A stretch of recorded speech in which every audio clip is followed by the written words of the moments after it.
What's going on, everybody? Man, Eric Wilson, Sports Arena. After a great weekend of sports, I had to get a lot of people's reaction to the NFL draft. So, of course, I had to bring my man, Alex Fleming, Florida Sun Review, Fantasy and Flavors podcast. Make sure you guys check him out. Alex, how's your weekend, brother? How's your Monday actually going for you? Monday's actually great. Got some things done, big moves with the Bucks report. I'm just optimistic. Awesome. So I know that, you are a contributor for them and you write all the time, but I want to talk about your hometown team, man. I want to talk about the Chicago Bears with you and get your thought process on them. So let's really quick run down who you guys selected. In the second round, with the first pick that you guys had in the draft, you guys got a tight end from Notre Dame. And then, my surprise, the Bears were able to snag Jalen Johnson out of Utah, the cornerback. You wound up going with Trevis Gibson from Tulsa, Kendall Vildor from Georgia Southern, another defensive guy. So 3 defensive guys, 3 out of 4 picks that you had. You had a wide receiver, Darnell Mooney from Tulane. And then you finished out the draft on Saturday, round 7, with 2 more guards, one from Colorado and one from Tennessee State. So, Alex, how are you feeling? I think the Bears had a pathetic draft.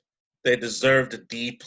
Let me be completely honest with you, and I'm being nice when I say this. Organization-wise, they're horrible. They're going to be behind the cap. They won't be able to get any money anytime soon. Khalil Mack's best days are right now.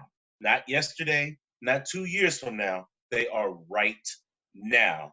He's turning 29, and this last offseason, this was the first year since 2014 he didn't have double-digit sacks. Cole Kmet is a great tight end coming out of Notre Dame. Here's the problem. We have 10 tight ends. We didn't need Cole Kmet. I know why we got Cole Kmet, but if you cut 5 or 6 of the tight ends that are already on the roster, then it might actually be a good pickup. To me, it was a wasted pick, especially since they didn't have a first, third, or fourth round pick. Mr. Trubisky is a disaster. Proof of that is because they got Nick Foles, who, outside of Philadelphia, is also a disaster.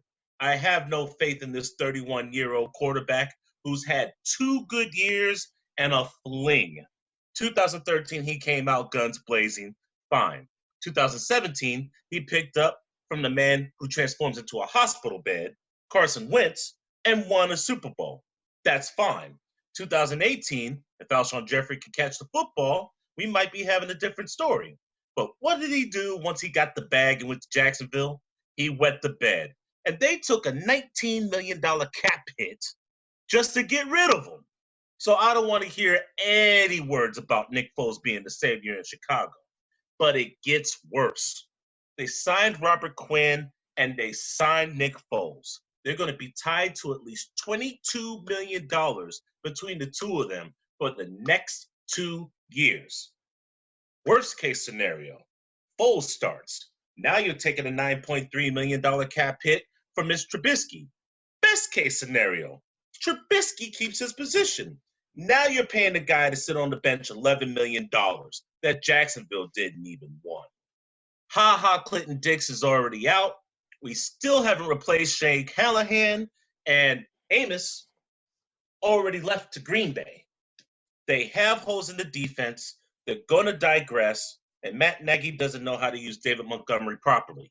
I'd give him a D+. Wow. So even with the addition of Jalen Johnson, a guy who I thought would be highly touted this season, you're basically saying he's going to come into a cluster, if you will, of problems when it comes to the Bears. Jalen Johnson is an excellent player coming out of the University of Utah. The problem is these players don't get to pick where they get drafted to. Eddie Jackson is going to demand money. And do you really want to cut him? I don't think so. You just got Quinn from the Dallas Cowboys. Mack, you're on the books for Mack for $80 million over the next 3 years. As I mentioned before, you never replace Callahan. Fuller is good, but he's making $10 million a year plus. And Allen Robinson, the best thing on that Bears, besides Tariq Cohen, is making 10 to 11 million plus. You can't sign anybody because you don't have any money. And the way that it's looking, I don't think anybody wants to play for Chicago anyway. I'm a realist. I'm not going to blow smoke up yet. They're third at best in the NFC North right now.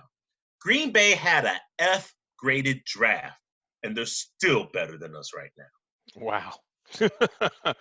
So pretty much Chicago is based on what you're saying, your thoughts, and just how you are being the realist and seeing everything. You're saying Chicago is going to be one of those teams next year with a top 5 draft pick. Maybe not top five. That defense is still legit, but they're definitely in the top 10, without a doubt, no question.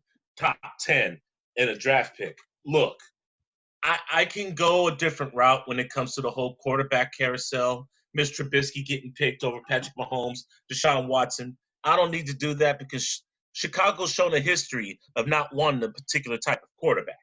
With that being said, you never got another weapon. Taylor Gabriel is no longer there. You're not utilizing David Montgomery.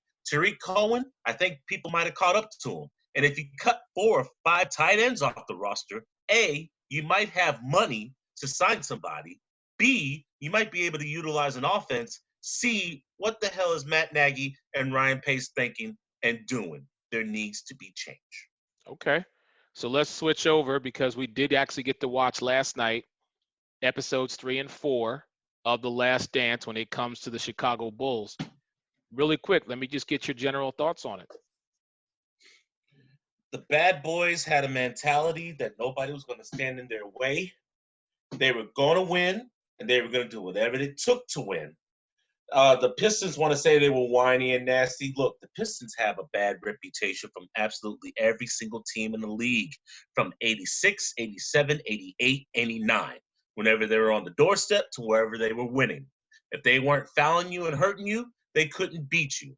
And the second Michael Jordan and Scottie Pippen bulked up and were healthy, they were no match. I hated Detroit up until 2004, whenever they saved the season against the stacked Los Angeles Lakers. Isaiah's still crying. He believes that Michael couldn't do anything without Scottie and that they needed each other more than you know. Well, some of what he said is the truth. They needed each other. But other than that, there's a reason why Isaiah wasn't on that dream team. Larry Bird couldn't stand him. Magic Johnson couldn't stand him. Do I need to talk about Jordan and Pippen? I think that goes without saying. He did it to himself. And I'm glad they're in the annals of history of being one of the worst teams to ever win a finals. Wow. Ladies and gentlemen, my man Alex Fleming, always keeping it 100 with me, letting me know what the deal is from his Chicago teams, man. Brother, listen, I appreciate your time. Definitely we'll catch up throughout the week because, as we know, sports seems to be starting to roll back in our favor of things beginning to once again open the doors and let us enjoy life as we once knew it. So I'll talk to you later on this week, brother. Thank you. Thank you, sir.